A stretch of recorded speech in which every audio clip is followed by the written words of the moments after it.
Thank you, Harry, for that rendition of Sketchbook, your original composition. And thank you for the band playing that. And always a great intro, and I appreciate you. Welcome to the Hugs Not Drugs podcast. My name is John Barleycorn. Two other characters in the studio are Hugs Not Drugs. Say something, Hugs Not Drugs. Same voice as you, but John Barleycorn. Some people are going to think that we're identical twins or something. I don't know what they're going to say. We have a third person here, kind of the psychopath of the group. That would be Dr. Uggs. Psychopath. I'd rather take the psychopath than the spiritual path. You know what I mean? You guys get me, because I don't get to be the dominant person here. I always got to take second fiddle to what you guys do. Every time I get you going, somebody has some kind of spiritual experience or some kind of intelligent viewpoint. What the heck? But I'll wait. I'll get you one day. I don't think so, but you keep it going. I only had to do this 24 hours, so I'm committed today. Anyway, John Barleycorn here, and we have a wonderful guest. I'm going to get to Molly in a minute, but I just want to let people know, if you haven't heard the podcast before, what the Hugs Not Drugs podcast is. It is so the Hugs Not Drugs podcast can help motivated people in recovery from mood-altering addictions get additional skills in their personal health by enjoying inspirational stories, and we certainly have one today with Molly, and some great education for Molly too. I'll provide the entertainment, I think, because I think I'm so hilarious here with Dr. Uggs. But that's what the Hugs Not Drugs podcast is about: storytellers, and it's about education, support, and, dare I say, entertainment. Well, let me introduce Molly. Molly is a wonderful person I've known for decades. She's got long-term recovery. She is just a beautiful person inside and out. She has helped so many people constantly that it's just an incredible journey to watch her in her journey be available to other people and to have a wonderful recovery effort. So I give you Molly. Welcome to the Hugs Not Drugs podcast. Thanks, John. And thanks, Dr. Uggs and John Barleycorn as well. My name's Molly. I'm an alcoholic. I'm 63 years old. I got sober at the age of 15. I have alcoholism in my family. My father is an alcoholic. I heard here that it's hereditary, and I guess I inherited it for sure. I guess the thing that I want to impart to anybody, maybe if somebody out there is listening to this for a first time and they got attracted to the title, Hugs Not Drugs, maybe you're struggling with drugs, maybe you're struggling with alcohol. And I just want you to know something, that I am absolutely no different from you. Whatever it is that you feel about this stuff, I feel it too. Whatever you're struggling with, I've struggled with it too. I get it. And that makes us like almost not siblings, but we're like, we know each other already. Before I've even said one word, we know each other. I'm an alcoholic, and I'm also a drug addict. I'm what they call, I guess, a double winner. But when I first started, it didn't feel like I was a double winner. It felt like I was a double loser. because I didn't understand what the immense and amazing gift I would later receive by showing up and being honest about my disease. I want to say to you that what my disease is about for me is that I don't know how to feel feelings. I don't know how to show up for things. I can live in my head. I can isolate and be very lonely with my disease. You know, when I was drinking and drugging, those are the things that I did. And I would drink over those things and I would drug over those things because I wasn't comfortable with me. From an early age, I wasn't comfortable with me. I just wasn't comfortable. Came from an alcoholic family.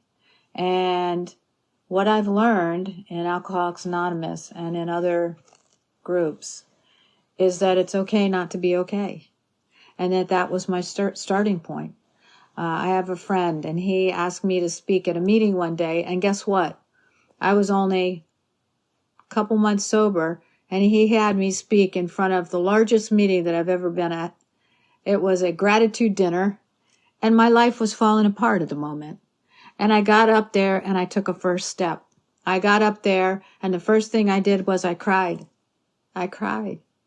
And I let all of the unmanageability out and all of the fear and everything else that my life as I had known it was at that moment.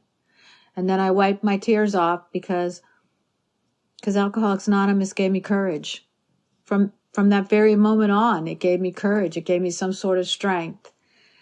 And, you know, I always say that when I come to AA, like I come to, and then I came to believe.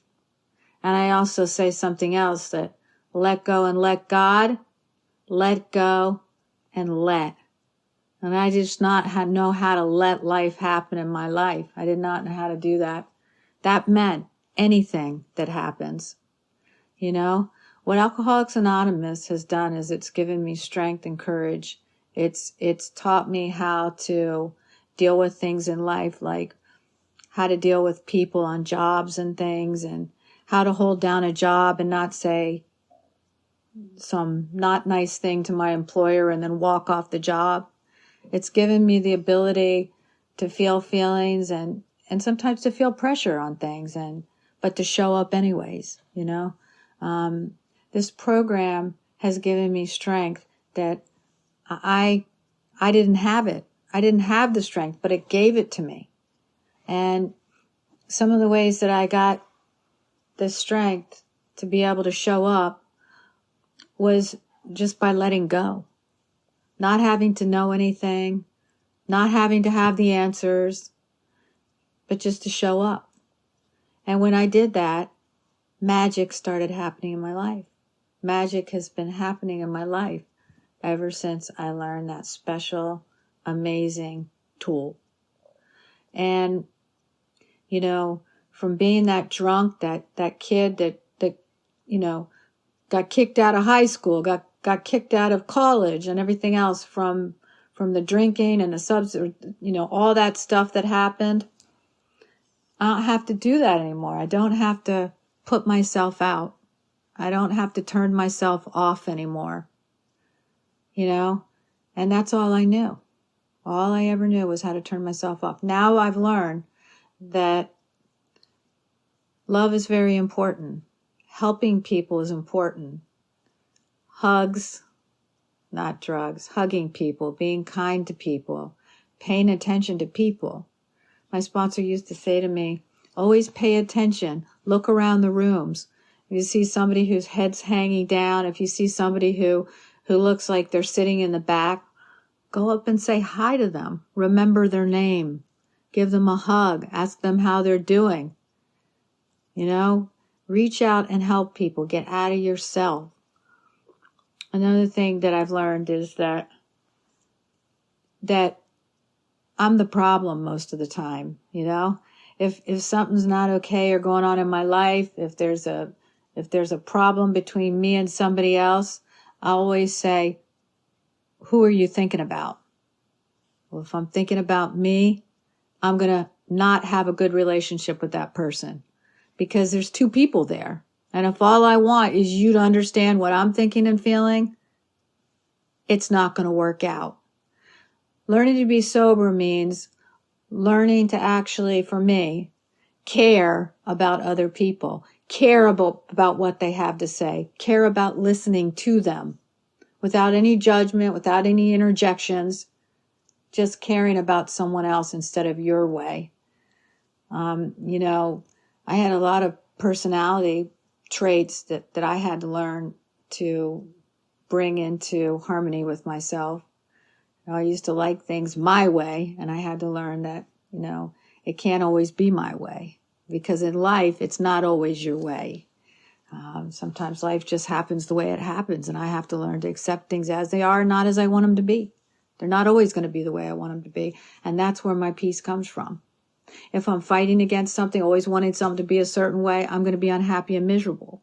If I can accept it, maybe with an open mind, hey, maybe this is for a good reason, then my peace starts to come back. My perspective becomes clear, and I can see things the way that they're supposed to be. I feel very, very blessed. I feel touched by something special because I have been touched by something special. I don't have to drink every day. No matter what I feel or what I do, drinking's not an option for me. It's not going to be an option for me. But another option for me may be me asking you for a hug. Another option may be I need to talk. Can we talk? It may be having nothing to do with me. It may be me picking up the phone and saying, how are you doing? What's going on with you? God's given me a lot of tools to live in this world now. And my feeling is I want to give as much as I possibly can give. For however long I am on this earth, I want to give as much as I can to other people, as much of what has been given to me. Because you see, guys, I've been given so much in my life, but it's not, I'm a single woman. I have a house, a couple cars.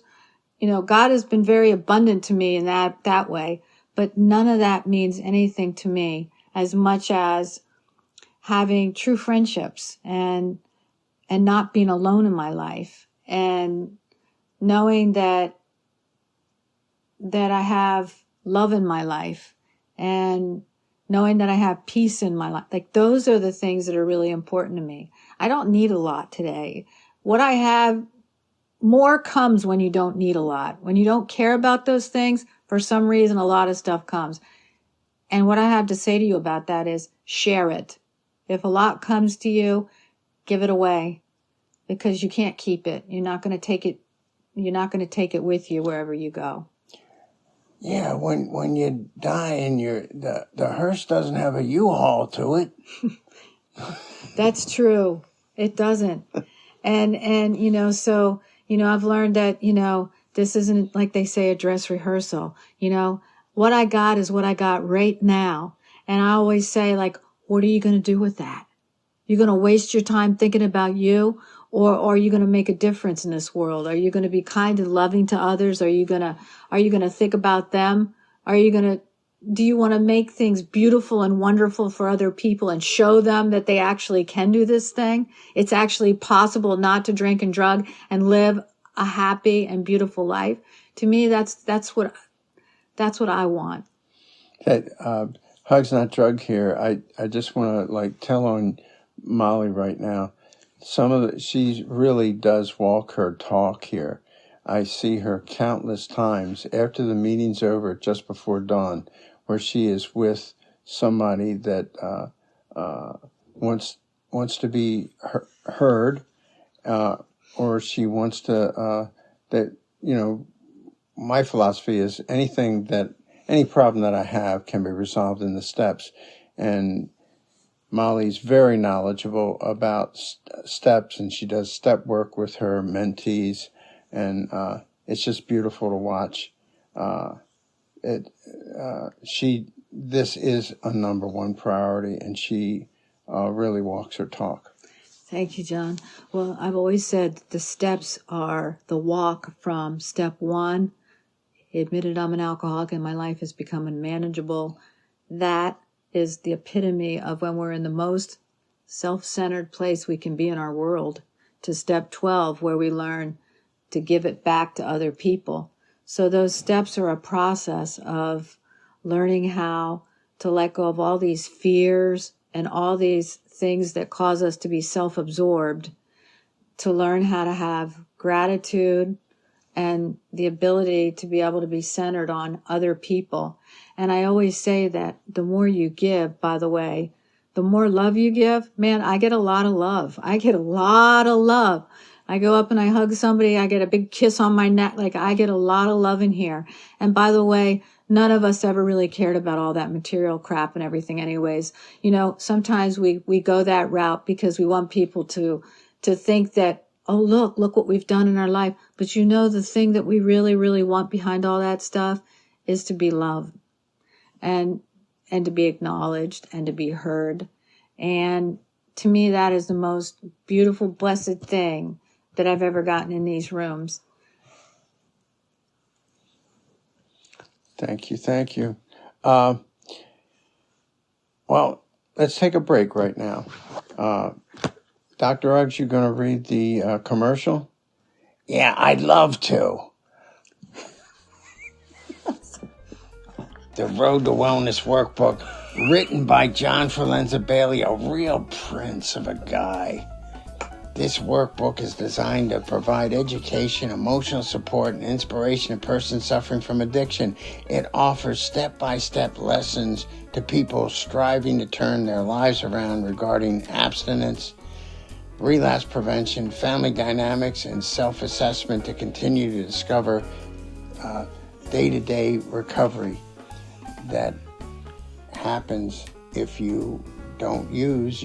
All you have to do, the secret to that, and that's why I'm so ticked off at Hugs Not Drugs, he keeps on making a commitment every day not to use, and he's got a plan for it. Who knew? Recovery's up to you, though. Mentors help. Journals help. You must exchange and surrender destructive behavior for constructive ways of handling the day-to-day stressors and triggers of life. No one deserves to continue to suffer from active addiction. Get better, do the work. So if you know somebody that has a substance abuse problem, buy this book for them. Get it on Amazon, buy the book, and go through the book with them.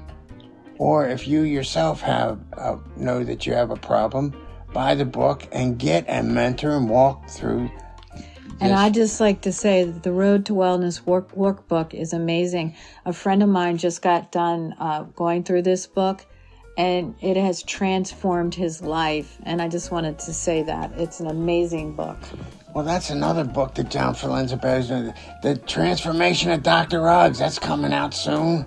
Probably out in Amazon after you get this. So keep your eyes open for that one as well. Man, we're selling books today. All right. Well, back to you, Barleycorn. All right. Well, let's just wrap up. And I just want to thank you again, Molly, for a beautiful recovery story and why it's so important to be of help to others. We have a self-centered illness that's trying to kill us, and we're getting a daily reprieve based on a spiritual condition.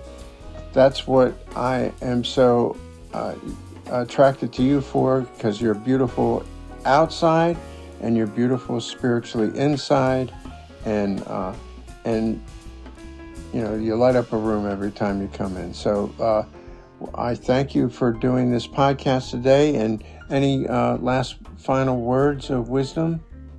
I guess just to try to keep it simple, because one of the hardest things that I think a lot of us do is we want to complicate everything. You know, we keep it simple, try to stay willing in these rooms, work the steps, get a sponsor, and things will just unfold in a beautiful way for you. Okay, well, that's a wrap. We're going to go out with Harry and his band playing Sketchbook, the end of Sketchbook. And once again, I thank Molly. You are wonderful. Thank you. All righty. So everybody have a good day. And Yeah, have a good day unless you got other plans. yeah, have a good day, everybody. God bless, and keep smiling and keep loving each other.